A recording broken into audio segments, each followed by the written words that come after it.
skill, which is skill number 6, finding the area of triangles using trig, is basically a mini skill. It doesn't really test you on anything except for can you push buttons in your calculator correctly.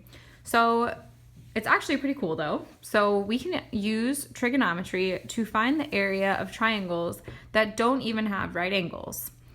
To review, a right-angled triangle, let's say this is 3 and that's 4. You can find the area of a right-angled triangle by doing 1/2 of the base times the height. That's the triangle area formula. Base and height have to meet at a right angle, so that would be 3 times 4, half of 3 times 4, half of 12. So this area would be 6. So this triangle has an area of 6. It's easy to figure out the area of a triangle if it has a right angle.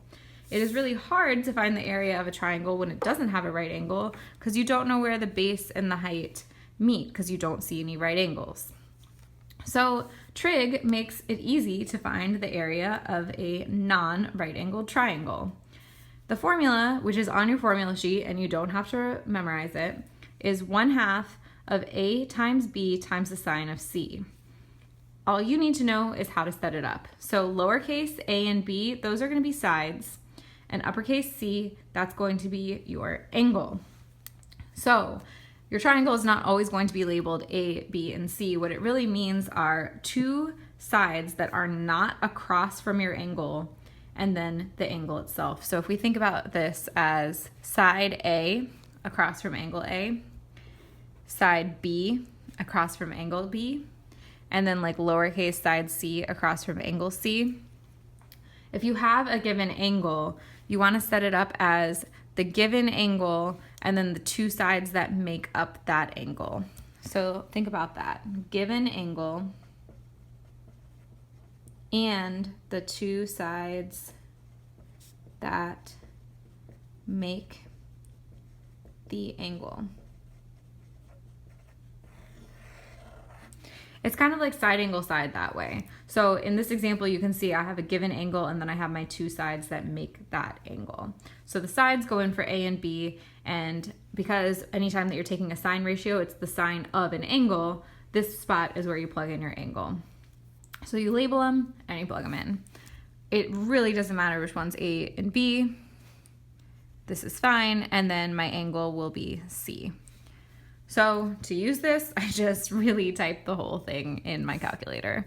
So it's 1/2 times 12.4, that's A, times 16.7, B, times the sine of 70.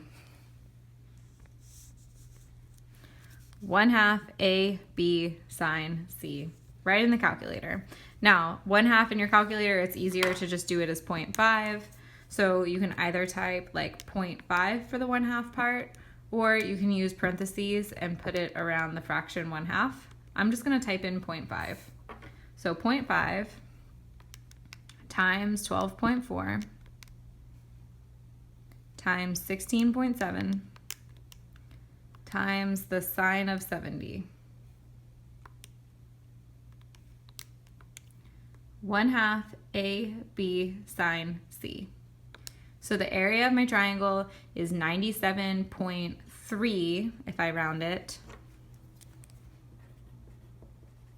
square inches, because area is always expressed in square units. And that's pretty much it. You're just plugging in A, B, and C into this formula. A and B are sides, C is an angle, and the 2 sides need to make that angle. Calculator magic.